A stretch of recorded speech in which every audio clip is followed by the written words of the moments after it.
سانگڑ غریبآباد میں کئی روز سے بجلی نہ ہونے کی وجہ سے عوام کی جانب سے شدید احتجاج. مزید دیکھتے ہیں اشفاق سلیری کی اس رپورٹ میں. سانگڑ شہر کے غریبآباد اور دیگر علاقوں میں گزشتہ 15 روز سے بجلی نہ ہونے اور ٹرانسفارمر خراب ہونے اور مسلسل وابلہ حکام اور ضلع انتظامیہ سے رابطہ کرنے کے باوجود بھی بجلی بحال نہ ہونے کے خلاف علاقہ کی عوام کی جانب سے شدید گرمی و آپس میں کئی گھنٹے تک میرپورخا چوک بلا کر کنٹینروں کو آگ لگا کر شدید احتجاج کیا. اس موقع پر مظاہرین کا کہنا تھا کہ ہم گزشتہ کئی روز سے روزانہ وابلہ آفس جا رہے ہیں مگر کوئی ہماری سن نہیں رہا. ان کا کہنا تھا ضلع انتظامیہ سے ہم نے کئی بار احتجاج کیا مگر انتظامیہ کسی کی سننے کو تیار نہیں. ان کا کہنا تھا جب تک ہماری بجلی بحال نہیں ہوگی ہمارا احتجاج جاری رہے گا. کئی گھنٹے احتجاج کرنے کے باوجود بھی کسی بھی ضلع انتظامیہ یا منتخب نمائندے نے ان کا حل نہ پوچھا.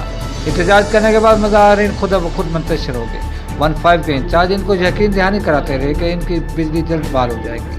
کوئی احتجاج نہ کریں. کیمرہ مین عزیز رمارین کے ساتھ اشفاق سلیری، سانگڑ.